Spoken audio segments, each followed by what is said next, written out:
ഹിജറ 11 റബീഉൽ അവ്വൽ 12 അസഹ്യമായ ദുഃഖം താങ്ങാനാകാതെ മദീന വിങ്ങിപ്പൊട്ടുകയാണ്.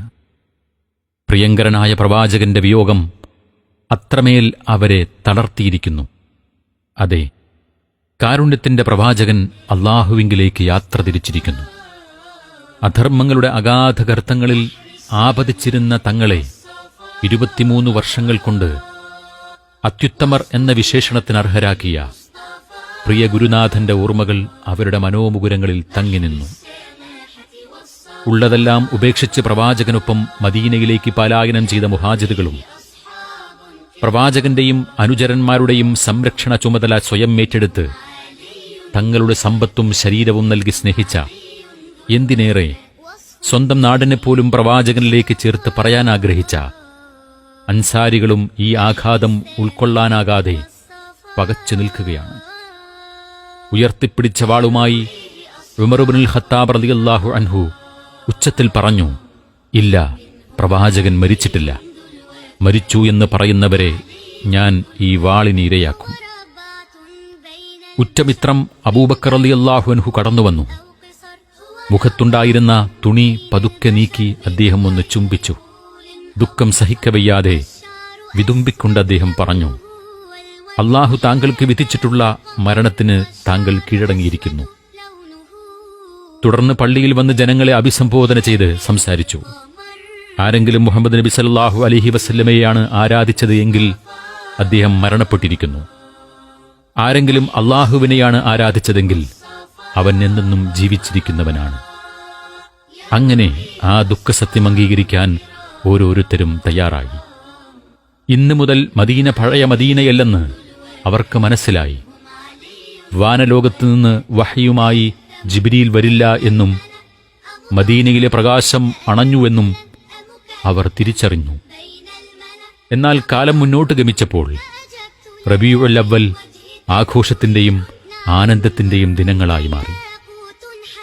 ഗാനാലാപനം നടത്തിയും വിഭവസമൃദ്ധമായ ഭക്ഷണമൊരുക്കിയും ദഫ്മുട്ടും റാലിയുമൊക്കെയായി കെങ്കേമമായ ആഘോഷം ലോക മുസ്ലിങ്ങളെ ദുഃഖത്തിലാഴ്ത്തിയ ഈ നിമിഷങ്ങളുടെ ഓർമ്മകൾ ആഘോഷവേളകളായത് എന്നു മുതൽക്കാണ്.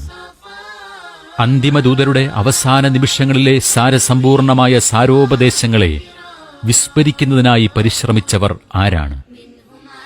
ജീവിതകാലത്ത് ഒരിക്കൽ പോലും തന്റെ ജന്മദിനം ആഘോഷിക്കുകയോ അനുചരന്മാരോട് കൽപ്പിക്കുകയോ ചെയ്യാത്ത പ്രവാചകനാണോ ഇതിനാരംഭം കുറിച്ചത്?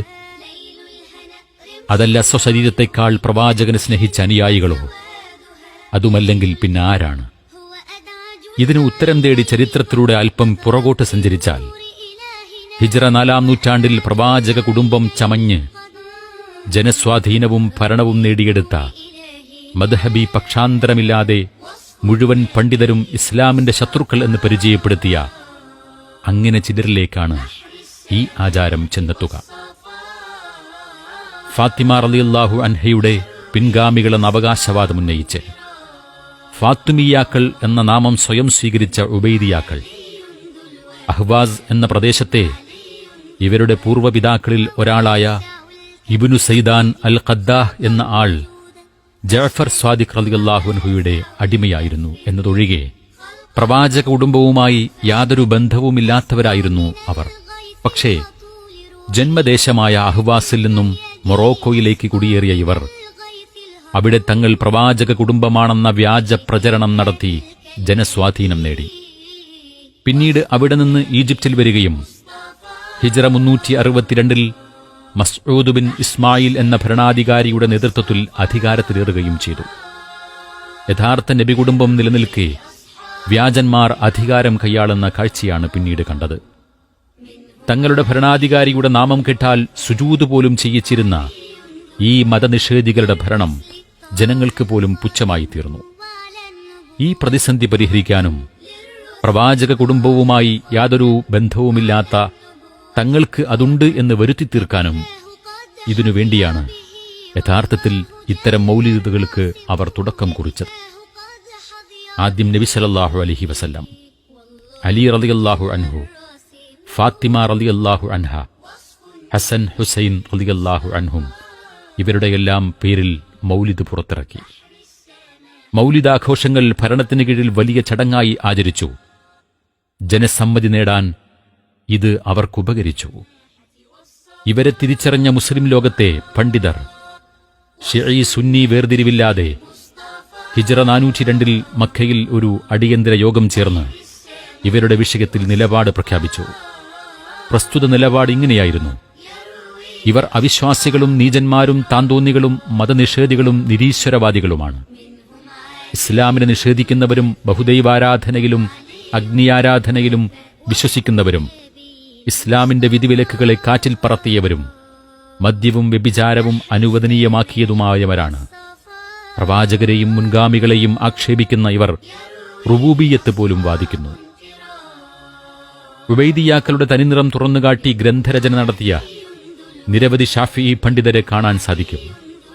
ഹിജ്റ 505 മരണപ്പെട്ട അബൂ ഹാമിദ് അൽ ഗസാലിയുടെ ഫലാഇഹുൽ ബാത്തിനിയ, ഫലാഇലുൽ മുസ്തൽഹിരിയ മുതൽ അബൂബക്കർ അൽ ബാഖില്ലാനിയും അബൂ യഅലയും ഖാലി അബ്ദുൽ ജബ്ബാറും അൽ ഖലഖശന്ദിയും അത്തബരീസിയും തുടങ്ങി അൽ ഹാഫിൽ ഇബ്നു കസീർ തന്റെ അൽ ബിദായത്തു വന്നിഹായിലുമടക്കം ഉബൈദിയാക്കളിൽ പതിയിരിക്കുന്ന അപകടവും അവർ പടച്ചുവിട്ട അനാചാരങ്ങളും വ്യക്തമാക്കി തൂലിക ചലിപ്പിച്ചവരാണ്.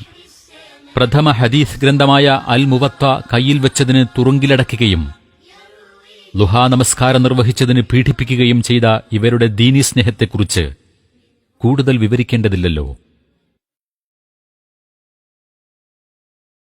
സഹൃദയരെ, ഇനി നാം ചിന്തിക്കുക. തർക്കമുണ്ടാകുമ്പോൾ നമ്മൾ മടങ്ങേണ്ടത് പ്രവാചക ചര്യയിലേക്കാണ്. പ്രവാചകൻ സല്ലല്ലാഹു അലൈഹി വസല്ലമയുടെ ചര്യയിൽ ഇത്തരമൊരു നബിദിനം കാണുന്നില്ല. പ്രവാചകരുടെ സച്ചരിതരായ ഖലീഫമാരുടെ ചര്യയിലും ഇതുപോലെ ഒരു ആചാരം നമ്മൾ കാണുന്നില്ല. അപ്പോൾ മുൻഗാമികൾക്കറിയാത്ത, നമ്മേക്കാൾ പ്രവാചകനെ സ്നേഹിച്ച പ്രവാചക അനുചരന്മാർക്ക് പരിചയമില്ലാത്ത ഇത്തരമൊരു പുത്തനാചാരം നമുക്ക് വേണോ എന്ന് കക്ഷി വേർതിരിവുകൾ മാറ്റി നിർത്തി ആത്മാർത്ഥമായി പഠിക്കാൻ ശ്രമിക്കുക. സത്യം ഉൾക്കൊള്ളുക. അല്ലാഹു അനുഗ്രഹിക്കട്ടെ.